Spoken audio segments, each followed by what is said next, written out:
Welcome to another edition of Reaching Out. I'm Gregory Floyd, President, Local 237 Teamsters. With us, a very special guest, Congressman Richie Torres, and that's Richie with a T. And I'm going to welcome him back to Reaching Out, but this is the first time in his capacity as a congressman. When he was here a few years ago, he was our councilman.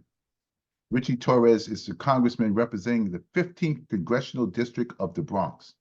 He was raised in public housing project along with his twin brother and sister by his mother, who worked minimum wage jobs, sometimes as low as $4.25 an hour. In 2013, at the age of 25, Richie was elected to the New York City Council, becoming New York City's youngest elected official and the first openly LGBTQ person elected to office in the Bronx. During his tenure at the City Council, he passed over 40 pieces of legislation and has a committee, as the committee chairman overseeing NYCHA, and then as NYCHA, as chairman of the Oversight and Investigations Committee, Richie held countless hearings and investigations that helped improve the lives of New York's most vulnerable populations. Today, Congressman Torres continues this work as a member of the Committee on Financial Services and the House Select Committee on Strategic Competition between the United States and the Chinese Communist Party. Congressman Richie Torres, welcome back to Reaching Out. Thank you for appearing. Always an honor to be here. Thank you. So you grew up in public housing, as we mentioned, in the Bronx.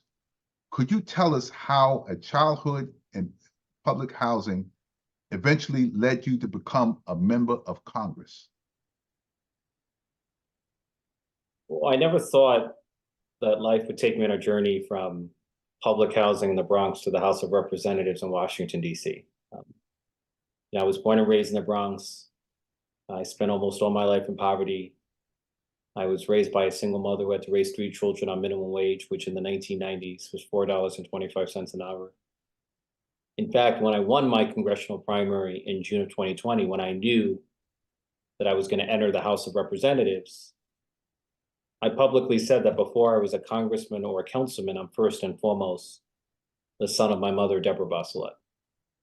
And I consider it the high honor of my life to represent the Bronx, which is full of powerful mothers who have struggled and sacrificed and suffered so that their children and grandchildren can have a fighting chance at the American dream. As you know, I spent most of my life in public housing, and public housing has been so chronically underfunded in New York City that there were families like mine who lived in conditions of mold and mildew, leaks and lead without consistent heat and hot water in the winter. I tell people that my life is something of a metaphor because I grew up in the Throgs Neck houses, which was right across the street from Trump Golf Course. And as the golf course was undergoing construction, I kid you not, it unleashed a skunk infestation. So I tell people I've been smelling the stench of Donald Trump well before he became president. But as I saw the conditions in my home get worse every day, the city had invested $100 million to construct a golf course for Donald Trump. And I remember asking myself at the time, what does it say about our society that we're willing to put more money into a golf course than into the homes of poor people in public housing? And so I got my start in politics as a housing organizer. And then eventually at age 24, I took the leap of faith and ran for public office. I had no ties to the party machine. I had no deep pockets. I was essentially a housing organizer. You were one of the few people to support me when I first ran. And I spent a whole year doing nothing but knocking on doors. I went into people's homes. I heard their stories. And I won my first campaign on the strength of door-to-door, face-to-face campaigning. I became the youngest elected official in America's largest city. What's unusual about my story is that 7 years before then, I was at the lowest point of my life. I had dropped out of college. I found myself struggling with depression, abusing substances. There were moments when I thought of taking my own life because I felt as if the world around me had collapsed. I felt a profound sense of failure. And I never thought 7 years later I would become the youngest elected official in America's largest city, and then 7 years later, become a member of the United States Congress. And so I tell people, even in your moment of greatest hardship, never lose hope. That's an incredible opening, incredible story. And I heard something for the very first time. I want to ask you about that. A lot of us don't know, but are you telling us that the golf course that Donald Trump has his name on it was paid for with city funds? My understanding is that the city spent over $100 million to remediate the land, Ferry Point Park, in order to pave the way for the construction of the golf course, which was ultimately named after Donald Trump. And so more city resources were put into a golf course than into public housing. That's just shocking. I'm hearing this for the first time. Breaking news on Reaching Out. We're hearing for the first time the city spent $100 million to get land ready so that Donald Trump can build a golf course. And by the way, I can see that golf course every time I go over the Dogs Neck Bridge, and it's a golf course that I've never been on. I won't go over there, but there are better courses that I've seen. Clearview Golf Course, better golf courses. It looks like a golf course that you would see in the desert. And I've been in the desert and saw a golf course that looked better than that one. So, and that's not to say because of who it is named after. It's just a fact. It's just not a good golf course. You know, when I was living in public housing in Bronx Neck, there was a conspiracy theory that Donald Trump had bought public housing or he was going to buy public housing. And there's a sense in which the conspiracy theory became true, that when Donald Trump became president, he effectively became the owner of public housing because the federal government is the primary funder and regulator of public housing. And public housing suffered under his presidency. Yes, that is a fact. You are a young man of color and a member of the LGBTQ committee. What have been some of your experiences in Congress in Washington, D.C.? Look, I tell people that I do not fit into the typical profile of a member of Congress, but I don't have a net worth of $1 million. I don't come from a political family. I don't even have a college degree. But what I lack in traditional qualifications, I make up for in lived experience. You know, I know what it's like to face housing insecurity and food insecurity. I know what it's like to face poverty and inequality. I know what it's like to have family members entangled with the criminal justice system. I know what it's like to struggle with depression and substance abuse.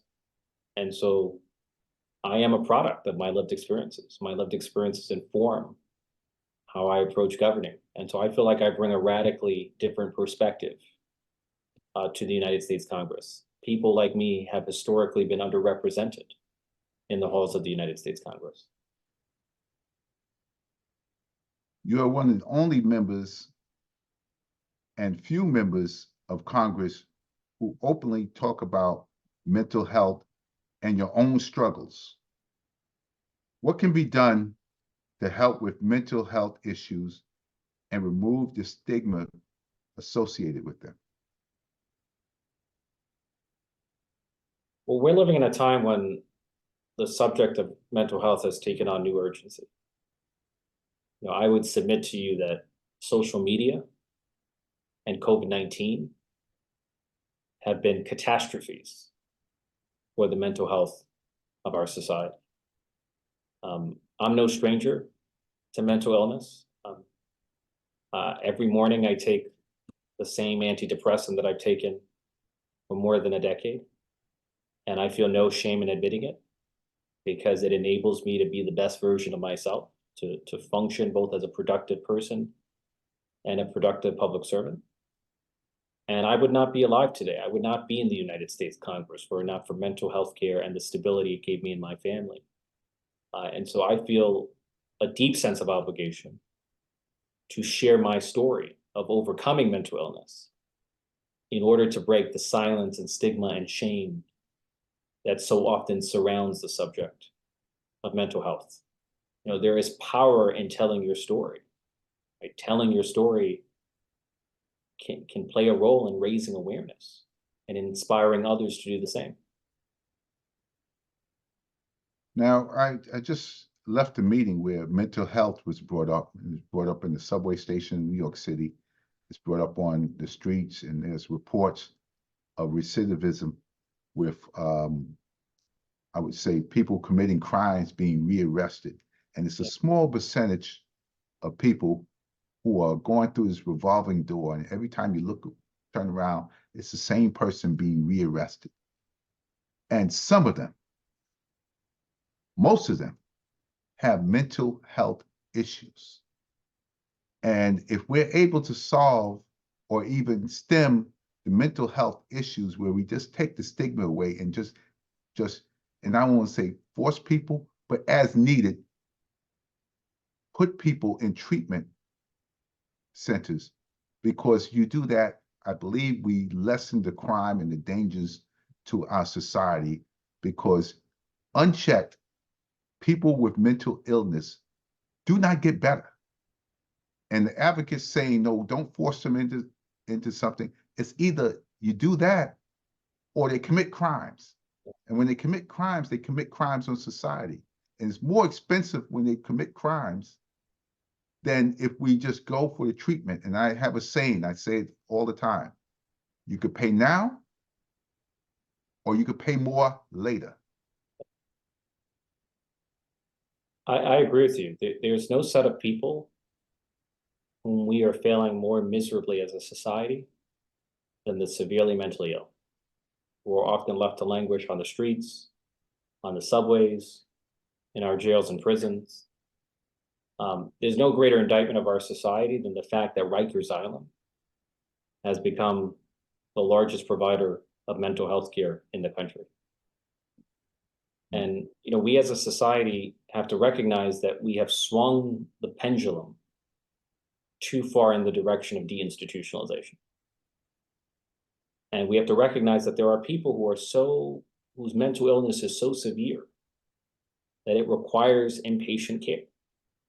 Because without inpatient care, you're condemning those people either to the streets or the subways, or worse, jails and prison. And jails and prison will cause more mental illness than it prevents. That's right. And so I'm in favor of a policy known as the IMD exclusion. So it's not widely known, but the law that established Medicare and Medicaid included something known as the IMD exclusion, which restricts federal funding for inpatient mental health hospitals. It has led to a severe shortage of psychiatric beds, not only in New York City, but across the country. And so I feel strongly that we should repeal the IMD exclusion and reopen psychiatric hospitals so that those who need psychiatric care can finally receive it. That's the only way forward. Yeah, a lot of people, and especially in New York State, don't realize when the state closed a lot of its hospitals, Creedmoor, Pilgrim State, they're just empty buildings. Not only were people put out of work, but people were put out of healthcare. You didn't have the population of homeless and mental health crisis that we have now, and people being attacked by people who, for no better word, don't know any better because they're sick and they need help and they need inpatient treatment, because when they made them outpatients, they weren't getting the care and medication that they need. And it saved on taxes, but that's not paying now, but it's created a whole lot of problems with crime and homelessness and everything else that we're paying more for in this later. So you can pay now or you can pay more later. We're paying more later, and we continue to pay more later. And people would be amazed at how fast society can turn around if we just let people get treatment, the treatment that they needed as needed. I agree with you. No, we need to rethink how we approach mental health care for the severely mentally ill. When you're shutting down psychiatric hospitals, you're not reducing the amount of mentally ill people in our society. You're simply going to relocate those people to prisons and jails. Or the That's what's streets. happening. Yeah, yeah. We're not, deinstitutionalization is a myth. We're not deinstitutionalizing the mentally ill. We're reinstitutionalizing them in places like Rikers Island. Yeah. Or the homeless camps and shelters Exactly. and everything else, and they're Shelter committing system. crimes and they're preying on people, and crime is going up, and people are just trying to hide from the mentally ill by moving out of cities that was once vibrant. You're listening to Reaching Out. I'm Gregory Floyd, President Local 237 Teamsters. With me, our very special guest, Congressman Richie Torres. And I like to say with a T, because he points that out, Richie with a T. Fire safety has been the hallmark of your work in Congress. One of the deadliest fires in New York City history occurred in your district, Twin Parks, and lithium-ion battery fires continue to plague New York City. What legislation are you working on to help make our city safer from these deadly fires? Well, there's no place that has a greater stake in fire safety than the Bronx. In the past 30 years, the 4 deadliest fires in New York City history were all in the Bronx. And lithium-ion batteries have emerged as one of the leading causes of fires. From 2019 to 2022, 2023, we've seen a 900% surge in the number of lithium-ion battery fires. 900%. 900%, which is staggering. We're facing an unprecedented crisis in fire safety. In 2019, there were more than 30 fatalities from lithium-ion battery fires. In 2020, there were more than 40. In 2021, more than 100. In 2022, more than 200. And so it's growing at a pace that we've never seen before. And the city council has passed legislation, but local legislation could only take you so far because these lithium-ion batteries cross state lines and are largely coming from China and are poorly manufactured. We're literally importing ticking time bombs. A poorly manufactured lithium-ion battery is a ticking time bomb that will cause not just a fire, but an explosion. And so I introduced legislation that would empower the Consumer Product Safety Commission to set mandatory safety standards for the manufacturing of lithium-ion batteries and the e-mobilities, the e-bikes that contain them. And I'm convinced that more safely manufactured lithium-ion batteries will radically reduce the number of fires that we've seen in New York City and elsewhere in the country. It's a matter of saving lives. That's good. That's very good, because people live in apartment buildings and you depend on your neighbors, whether you like it or not. Your neighbors hold your life in their hands, because if somebody brings in one of those bikes that has a lithium-ion battery, in the middle of the night, you're awakened because you have to evacuate your apartment. And then it's catastrophic because you lose your shelter, you lose your life, you're part of your life. You still live, but you lost your clothes, your place, your peace of mind, everything else goes along with that, because somebody decided to bring in a lithium-ion battery into your living space. So it affects a lot of people. So I commend you for taking this on, because you're right. The deadliest fires in New York City happened in the Bronx, 4 deadliest fires. A new report has shown that many families are leaving New York City due to high costs of childcare. You have introduced the Child Act. What does the Child Act do? So look, in New York City, we are facing a crisis of childcare affordability. Families in New York City. So according to the federal government, a family should spend no more than 7% of their income on childcare. Families in New York City are spending a quarter of their income on childcare. Families in the Bronx are spending almost half of their income on childcare, the highest of any county in the country, according to the Department of Labor. The Five Borough Institute came out with a report which found that 80% of New Yorkers cannot afford childcare. And so childcare is pricing out New Yorkers out of their own homes and communities.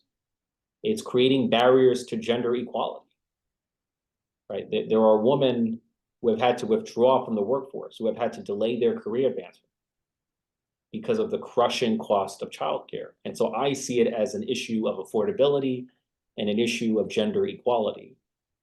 And so I'm part of a bipartisan coalition advancing the Child Act. It's the Combating High Inflation in Daycare Act. And the Child Act would double federal funding for child care assistance through a program known as the Dependent Care Assistance Program, FSA's flexibility savings accounts, which are simply pre-tax savings accounts for childcare. The cap on those savings accounts is $5,000 and has been $5,000 since 1986. The cap has not been lifted since 1986. Federal funding for childcare has been lagging inflation for 40 years. And so the Child Act would not only double the cap from $5,000 to $10,000, but it would ensure that the cap is indexed to inflation, that it keeps pace with the rising cost of living in New York City. You know, we as a society have to ask ourselves, is childcare a right that belongs to all of us? Or is it a privilege reserved only for those who can afford it? And if you believe that childcare is a right, then you should support the Child Act. Well, how about this? What's ironic in our country? You have the courts banning abortions, partial abortions. You have states trying to take away abortion rights. But therefore, that's on one hand. So obviously, we want more children. You want to ban abortion. Now, when you have a child, oh, you're on your own. We don't want to help you take care of that child. We don't want to feed that child. We don't want to do anything for families with children. But yet we want to ban abortion. So you want to do more for children who are not here yet than you want to do for children who are here. What's the irony in that? Are you suggesting that Republicans are not pro-life from birth to death? Is that I cradle to am grave? really pointing out Yeah. the facts. The facts are they want to ban abortions. The facts are they don't want to help you take care of children. They should be all behind the Child Care Act. You know what? Maybe people on their own would want to have more children if they could afford to take care of the children. How about that? Look, we have a vested interest in building a society that is affordable to families. There is nothing more destructive to our economy and our society than a collapse in the birth rate. Yeah. You know, you have a country like China that's facing a demographic crisis so severe that the population is going to collapse by the end of the century in half. And what sustains the US economy is our high birth rates that come largely from immigrants.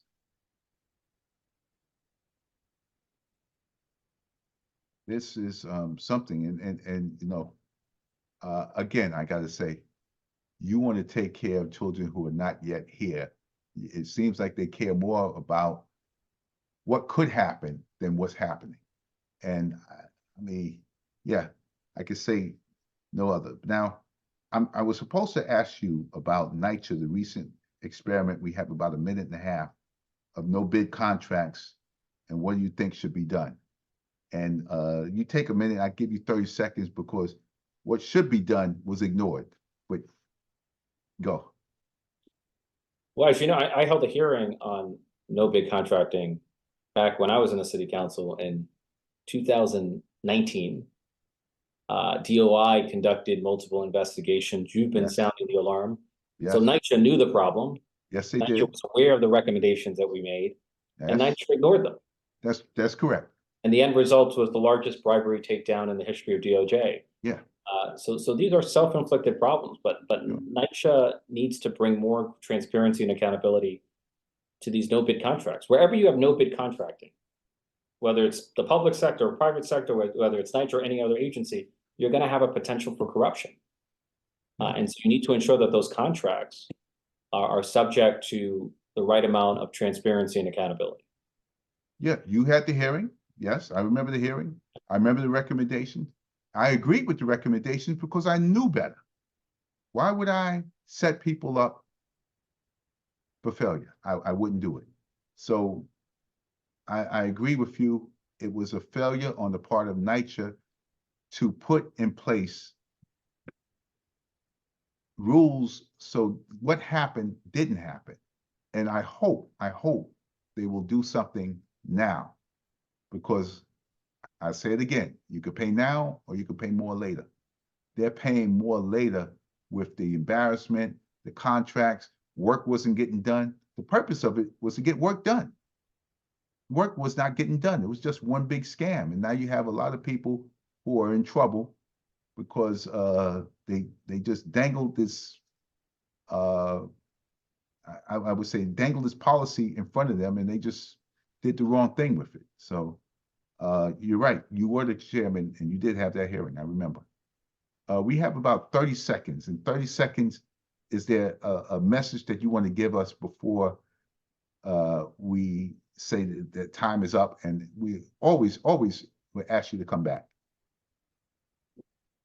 Well, I just want to thank you for your friendship. I mean, you've been a supporter of mine from day one. You believed in me when most people never thought I had a chance of winning my council seat and then my congressional seat. And I just want to thank the employees you represent who are sustaining public housing, which to me is the greatest safety net of affordable housing in our country. And it needs to be preserved for the next generation. You're welcome. And I want to thank you for making us proud that we can say we endorse you as a council member and we endorse you as a congressman.